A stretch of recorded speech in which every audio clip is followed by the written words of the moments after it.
नमस्कार, आप सभी। मेरा नाम है अशोक यादव, एडवोकेट, और मैं आप सभी के लिए लीगल एडवाइजर वीडियोस अपलोड करता हूं, जो कि आप सब लोग उसको लाइक करते हैं, पसंद करते हैं, शेयर करते हैं और सब्सक्राइब भी करते हैं। अब तक नहीं किया तुरंत करिएगा और दूसरे लोगों तक भी इस जानकारी को जरूर शेयर करिएगा। आज के लिए जो बहुत ही इंपॉर्टेंट थिंग है वो ये है कि जो पति पत्नियां झगड़ा होने के बाद जो पत्नी बहुत तेजी से अपने पति पर 125 सीआरपीसी यानी कि खर्चा लेने के लिए, मेंटेनेंस लेने के लिए अपने पति पर मुकदमा करती है, अब वो पत्नियां जो है वो थोड़ा सावधान हो जाएं, क्योंकि अब जो है चीज़ें बदल गई हैं। नया कानून आ गया है। अब तक था सीआरपीसी और अब आ गया है भारतीय नागरिक सुरक्षा संहिता। इसकी धारा 144 के तहत अब आपका मुकदमा दर्ज होगा।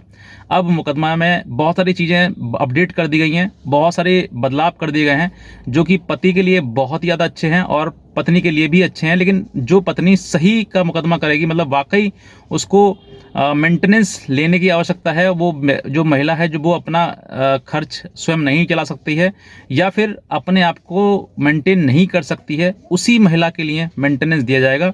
बाकी जो महिलाएं झूठी होती हैं, जो सिर्फ अपने पति को प्रताड़ित करने के लिए या फिर उससे पैसा ऐंठने के लिए, ठगी करने के लिए, ब्लैकमेल करने के लिए मुकदमा करती हैं, वो पत्नियां सावधान हो जाएं, क्योंकि अब जो है उनके बस में नहीं है कि पति से मेंटेनेंस ले लें आसानी से।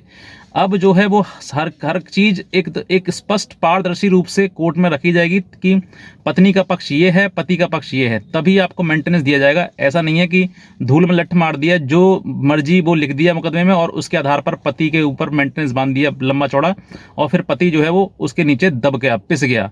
ऐसा नहीं होगा। अब कानून इसलिए बदला गया क्योंकि अब तक जो है, जो मैं बताते आया था कि PIL दाखिल कर गई, ऐसी कई चीज़ें हैं। अब जो है वो लॉ जो है वो एप्लीकेबल हो गया है। अब आपके लिए बहुत ज़्यादा राहत मिल जाएगी, पतियों के लिए भी और पत्नियों के लिए भी। अब हर चीज़ जो है वो पारदर्शी है, स्पष्ट रूप से है कि आप ये हैं और आप ये हैं, दोनों का पक्ष रखते हुए जो भी न्यायपूर्ण जो मेंटेनेंस होगा वो दिया जाएगा या फिर नहीं दिया जाएगा, ये कोर्ट डिसाइड करेगी।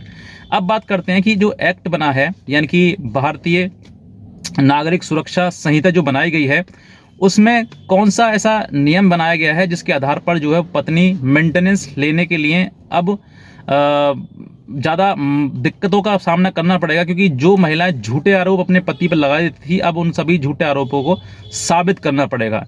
अब तक सेक्शन 125 सीआरपीसी में मेंटेनेंस के लिए अप्लाई करती थी महिलाएं कि हमें मेंटेनेंस दिया जाए, बच्चे के लिए दिया जाए, उनके लिए दिया जाए। लेकिन अब जो है वो सेक्शन 144 भारतीय नागरिक सुरक्षा संहिता जो बनाई गई है, उसके तहत मेंटेनेंस के केस फाइल किया जाएगा। अब क्या क्या इसमें बदलाव आए हैं, क्या वो सब कुछ मैं बताना चाहूँगा आपको कि किस तरीके से क्या करना होगा पत्नी के लिए भी और पति के लिए भी, कि किस तरीके से बच सकते हैं। सही बात में यह है कि जो सेक्शन अब तक मतलब 125 सीआरपीसी जो था, उसमें महिला ने जो लिखा वो कोर्ट ने मान लिया और मान के पति के ऊपर बांध दिया।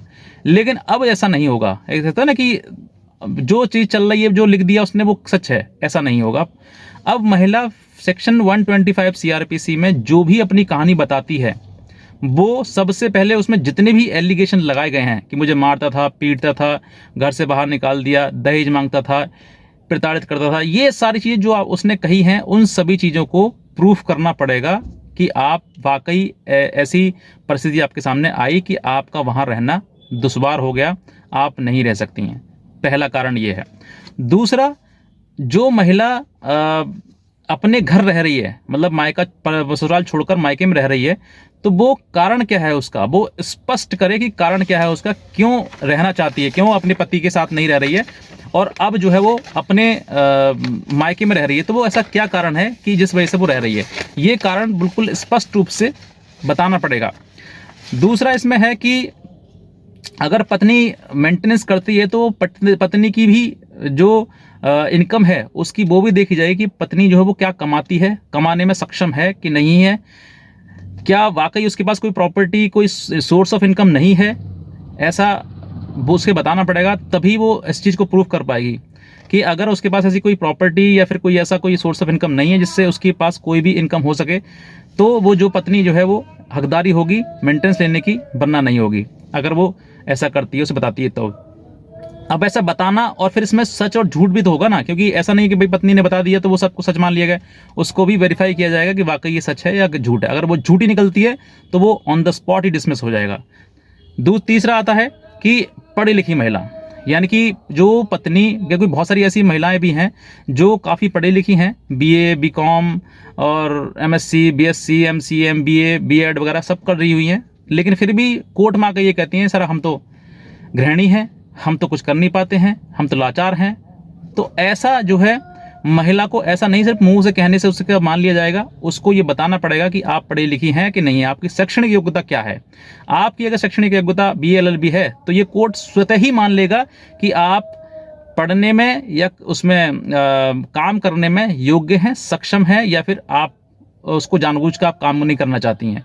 तो ये जो चीज़ें हैं वो अपने आप ही आपके अकॉर्डिंग, आपकी शैक्षणिक योग्यता, आपकी कोई BA हो, कोई BSc हो, BEd हो, MEd हो, कुछ भी आपकी क्वालिफिकेशन हो सकती है, उसके दौरान जो है कोर्ट जो है स्वतः ही मान लिया जाएगा। अब ये चीज़ें एक और आती है इसमें पॉइंट है, जिसमें कि एक जैसे पत्नी है, महिला है, और वो किसी दूसरे के साथ संबंध है उसके, तो अब तक जो था उसमें सेक्शन 125 में ये था कि आपको जो है एडल्ट्री प्रूफ करना होता है, कि अगर एडल्ट्री प्रूफ आप कर देते हैं कि भाई उसने शादी कर ली किसी साथ में, या वो किसी के साथ में एडल्ट्री में रह रही, तो ये चीज़ को प्रूफ करना बहुत ज़्यादा डिफिकल्ट हो जाता था। लेकिन अब जो है इसमें ये भी बताया गया है कि सेक्शन 144 में कि पत्नी जो वाइफ है वो लव अफेयर में ना हो, शादी दूसरी ना करियो। बस लव अफेयर मतलब लव का मतलब कि अगर पत्नी के साथ में आपको किसी प्रकार का जो आप हो सकता है कॉल डिटेल हो सकता है कि फोटो हो सकता है वीडियो हो, मतलब ज़्यादा बलगर ना हो, लेकिन अगर आपको लगता है कि हाँ इसके साथ में इस तरीके की लव है, अफेयर है इसका,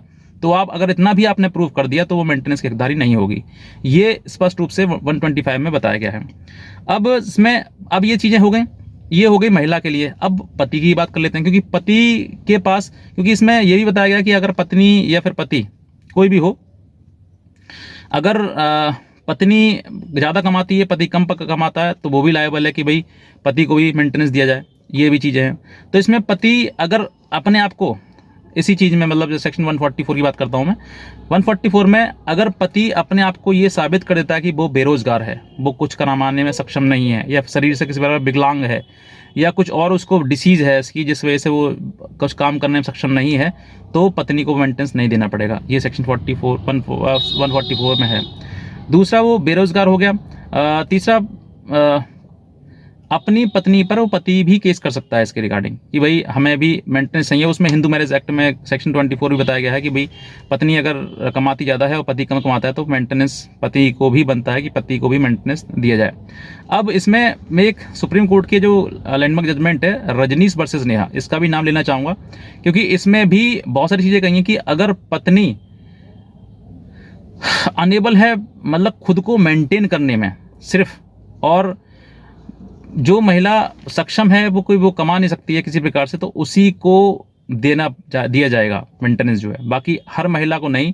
जो महिला अच्छी पढ़ी लिखी है या अच्छा काम करती है, अच्छी जॉब करती है, या फिर जॉब ना करने का नाटक कर रही है, ऐसे सब चीज़ें अगर सामने आती हैं और बाद में प्रूफ हो जाती हैं, तो ये केस जो है ऑन द स्पॉट डिसमिस होगा और आपको किसी प्रकार कोई मेंटेनेंस नहीं देना होगा। ये 144 में है, जो कि दोनों के लिए, पति के लिए भी है और पत्नी के लिए भी है, क्योंकि बहुत सारी महिलाएं जो है वो फॉल्स केस डालकर पति को प्रताड़ित करती हैं, उनके ऊपर भारी भारी मेंटेनेंस बनवा दिया जाता है और बाद में जो है वो पति जो वो पीड़ित हो जाता है और बहुत ज़्यादा उसको प्रॉब्लम का सामना करना पड़ता है। इस दौरान अब जो है वो ऐसा नहीं होगा कि भाई पत्नी को ही हर बात जो कह दी उसने वही सत्य होगी, उसको सत्य प्रूफ करना पड़ेगा, तब जाके कोर्ट जो है उसको मेंटेनेंस अलाउ करेगा। और फिर उसके बाद जो है दोनों का पक्ष रखते हुए जो भी निर्णय ऑनरेबल कोर्ट के द्वारा दिया जाएगा वो सर्वमान्य होगा। तो बस मैं इतना कहना चाहूँगा। बाकी अगर आप नए हैं तुरंत सब्सक्राइब करें, दूसरे लोगों तक भी जानकारी को जरूर शेयर करें। आज का वीडियो देखने के लिए आपसे बहुत धन्यवाद।